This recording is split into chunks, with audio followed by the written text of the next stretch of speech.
Not sure what happened there, but YouTube decided to stop broadcasting it. So let me check my volume real quick over here. There, but beautiful. All right, so yeah, we're back at it again. I'm not sure what the deal was with YouTube. I didn't start that. Now, when I get ready to start it, Mr. Vehicle, I will start you. Stop jumping the gun. So we finally got everything to work. Apparently my streaming software seems to be working again. So it's just one of those things. So as I had mentioned in the little short video live stream before this one, I do have mods, but we're not going to be playing with those mods. We're going to be basically just playing the vanilla game of SnowRunner, and no mods, and we're going to be doing the missions. So we are either going to make it or break it. Hopefully we make it. Let's see here. What else? Yeah, so those are the few rules that I have for myself. Everything has to be vanilla, no mods. So now what I'm going to try to do is I'm going to try to live stream one mission at a time, because this game, it does take so long to do a mission, because you get stuck, you flip your vehicle, crash your vehicle, break your vehicle. The list is endless, guys. So with that being said, we are going to try to do at least one mission per live stream. That's my goal. Now, the mission that we've got today is the very first mission whenever you start the game. The mission, you have to find the lighthouse. Then you've got to find the truck, even though we're sitting in the truck. And then we got to take said truck. We've got to go get a trailer of planks and then a load of metal. And then we got to repair the bridge to open up our garage. So that's what we're going to do today in this live stream. And I've got a bunch of nice DLCs, because I bought the DLCs some time back, probably about 8-9 months ago or so. Plus I also have the season pass or whatever and all that stuff. So that's what we're going to focus on today, guys. So wish me luck. All right, now we can start the truck, Mr. Chevy. Now, I will be, for the most part, playing inside the cab, but there are times where I'm going to have to go to the third-person view, and that's usually whenever you hook a winch up, stuff like that, or you get in such an awkward predicament that you just have to get in third person and stuff like that. Those of y'all that watch my Farming Simulator 19 videos, y'all know I can't stand third-person view. But we're going to work with it on this game, because this is one of those games that unfortunately it's a necessary evil. So, without further ado, let's start this Chevy and drive our Chevy to the levee. All right, now we can. There we go. There's our all-wheel. That's our lights. I'm just reminding myself of the controls. Okay, we'll go ahead and drive our lights on for safety, and our differential lock, because safety. All right. Now, when it does that and it does not recognize the control, easy fix is go into settings, go over here, and then I just highlight that, and then I hit the X button. Not that it does anything. Then I go back, and then it finds it. Oh, at least handbrake. So we're in automatic right now. This would be our low gear right here. Okay. Now what I am going to do, because I think by the sound of that, if it's drowning me out, I can almost assure you that it's drowning you out. So let's drop that down to about 16. What do you think, guys?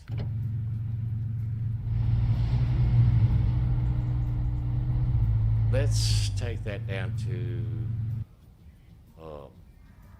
which I thought I'd had all this set up before I jumped in the game.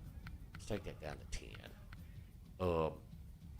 Each game seems like it has a different sound effect. What we're going to do is we're going to go ahead and drop these down also, just to make sure. Every game I play on has a different level. Some games level 25, some games level 40, some games level 50% of volume and stuff like that. It all, I guess, just depends on the game. I'm not sure, or the coding. There we go. See, that's not screaming at y'all. That way y'all can hear my voice. Okay, so we're gonna go ahead and kick it in automatic and go ahead and get to the truck. Normally I would take a left and I would go up that way to the left, and I would go get the fire tire up there, which I'll show you. Find my little mousey. There's actually a fire tower up there. Normally I would swing a left and go up and grab that, but as I mentioned earlier, the missions tend to take so long to do just one mission, but we're going to try to do at least one mission. Yes, oh yeah, I'm all up it. I ain't even out the gate yet, and I'm almost trying to flip my vehicle. Turn back on the road, dude. The steering is very realistic. For those of y'all that have actually went four-wheel riding, four-wheel driving, mud riding, whatever you want to call it, depending on what part of the world you're in, depends on what you want to call it. The steering wheel, they actually did do a fairly good job in SnowRunner on getting the force feedback.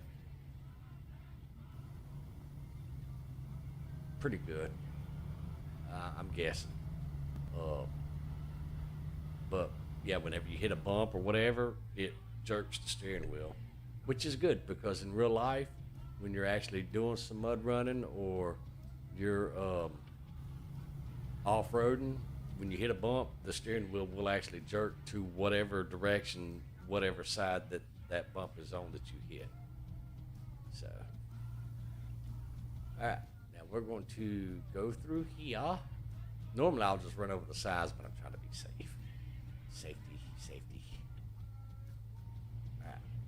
Let's see, there is a trail down that way, but we're going to go on down here. We'll go ahead and hit low gear. That way we can ease through here without splashing up too much water in our vehicle. We don't want to damage it. Scuff the paint job. Now, there is a trail, which is actually right there, that's going to take us to the first fire tire that we need to find, actually. I wish there's a way I could prioritize my thing, that way I could have my fuel tank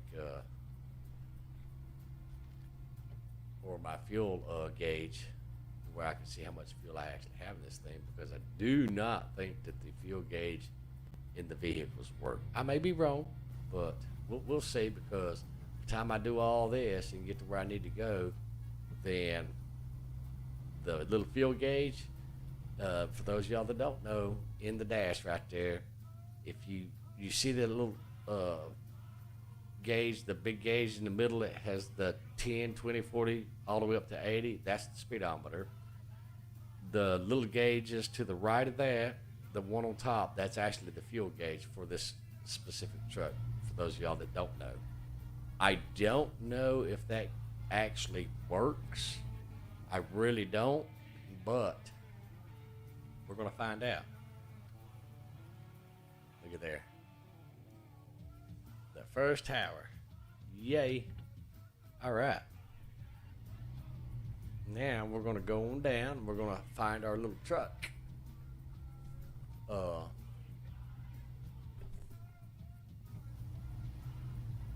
Now, if you're going down a hill, just drop it in a lower gear, and you don't have to lock the brakes up, but yet you still go.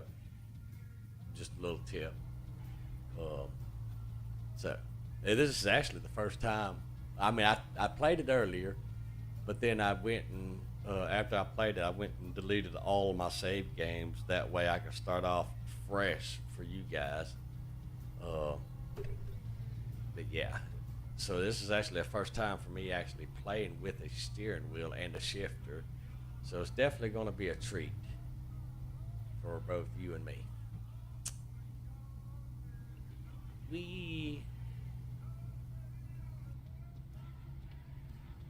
And that, you see the steering wheel constantly bouncing back and forth. That's actually the game causing that with the what's it called? The rumble, not the rumble, force feedback. That's it. Yeah. So, all right, our little truckie is up here at the top of the hill. Okay, yay. All right, now what we're going to do is we're going to go ahead and park right over here next to this. Okay. Then we're going to bring that up. We're going to change trucks. Oh, I've got to change trucks. There we go. If you don't do that, I can almost bet you that your truck will run out of fuel because it'll sit there and idle. Yep. All right. There we go. Sweetness. All right, we're going to... First of all, we need to release the handbrake. All right, we're going to start this bad boy off and low to get us going. Then we're going to snatch it down into automatic. Now, it doesn't matter if you go get the metal first or if you get the planks first. Either or is fine. It doesn't matter. But I